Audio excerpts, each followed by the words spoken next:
Так, все будет, все будет. И хотите еще и на аварском споем нормально. Так, следующая песня. Что, перейдем тогда, мне кажется, уже к весне, да? Поближе. С условием, что вы сейчас будете танцевать. Значит, какая весенняя птица есть у нас? Вспоминаем. Какая? Ласточка, еще какие варианты? Попугай, нет, не тот вариант. Соловей, еще какие варианты есть? Не у нас, может быть. Синички, так. А как думаете, вот у Эрзяна Макшан какая птичка масленичная? Не грач. Не, ну смотрите, Ачи тоже вообще, это ну, синяя да. птица. Еще какие птицы? Смотрите, эта птица живет в лесу. Да, правильно, дядя. Кто у нас тут герой? Дети, как всегда, самые догадливые. Как тебя зовут? Костя. Костя у нас сегодня отгадал, правильно сказал, что масленичная птица у Эрзяна Макшан – это дятел. Мы сейчас представим, что мы такие бешеные дятлы. Мы через себя все пускаем.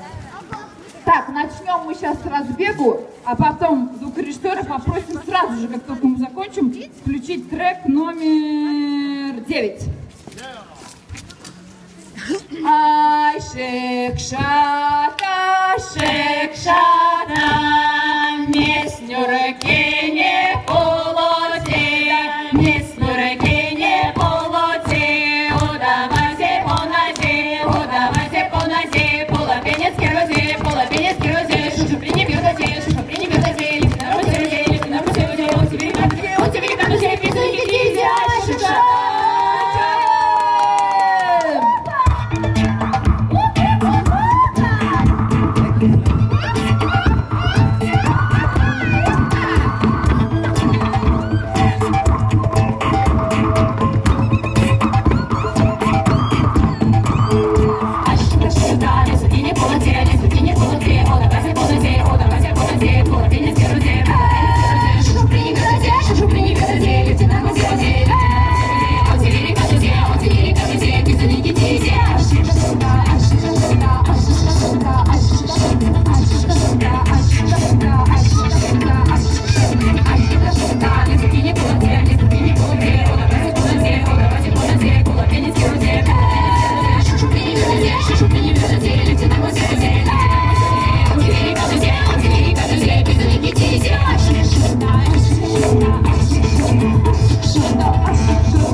Shut up.